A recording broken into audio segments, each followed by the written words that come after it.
originally I had the title in my head, and I was like, okay, Jim Crow the musical, Jim Crow, how are you gonna weave this all together? And producers would just send me beats, and a lot of it, they kind of wanted me to get back into my other bag from before, and I was like, yeah, I'm not there. But keep sending me stuff. And the good thing about that process is, I may have an idea of where I want it to go, but then somebody would play an instrumental that would bring out a different emotion out of me, and then now I'm like, oh wait, this is how this could work within this concept, or this might be this element to the story, and here's a whole nother layer that I didn't even think about. And it was just like this very natural process. Like I didn't have any sort of like timeline on myself. I was just like, when it happens, it happens. There wasn't no deadline. When like, yo, I got to put something out every year. It was like, man, you done spent 2 years gone already, so you good. And through the process, I started learning about myself. There were certain songs that were harder for me to write, which I didn't have that problem with before. Personal songs, dealing with different things, because a lot of life happened in between this last album. It was like I had to figure out how to talk about, my grandmother passing. I had to figure out how to talk about how I felt about police brutality. I had to figure out how I wanted to talk about just society as a whole, or, you know what I'm saying, getting older, being 30-something, you know what I'm saying, in America. What is that like?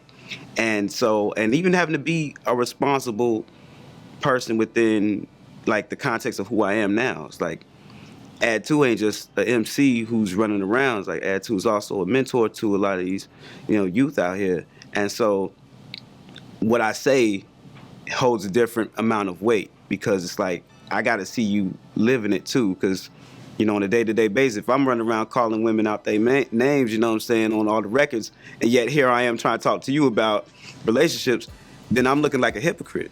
So it's like, yo, everything got to match. And how do you translate that musically from where you were before?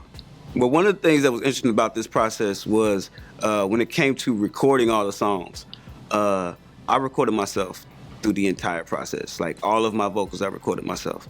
And so I'm pressing the button, running into the other side of the room and recording. Also, I recorded it at the studio with the youth, where I mentor at, because a big deal was every studio you go to, it'd be like, oh man, Michael Jackson recorded here, and somebody else recorded at this room. So I wanted to kind of get on that same feeling, like, yo, if I created this here, then what can you create in the same space, right? And there's a song on there called Hashtag. And it's a real, like, heavy, emotional song about police brutality. There was an original way that I had the second verse. I was supposed to just rap it straight through. And the first take, I did it, and it was like, okay, cool. But I messed up a couple places. I came back in to do it again. And it was just something about the emotion of, like, when I'm actually, like, really trying to execute the joint, and the emotion of the song kind of took over. And next thing you know, I'm starting to hear my voice crack. I'm starting to get emotionally, like, overly involved. And I was like, oh, wow, this is a place that I never kind of anticipated being when it came to executing that verse. And I tried to replicate it and couldn't.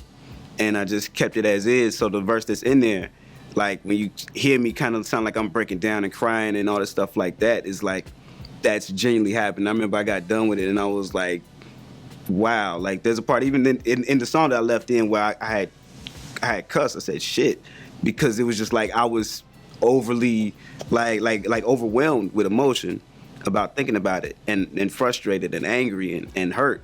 And so but that's, yeah, it's like for the fact that one stayed in, and that was the one that was like, yo, yeah, you can't do anything outside of that one. Like, that has to be it. That was probably one of my favorite sessions, because I didn't anticipate myself going there emotionally. I was kind of thinking I was going to do it just straight through, but it ended up being like a really powerful song because of it.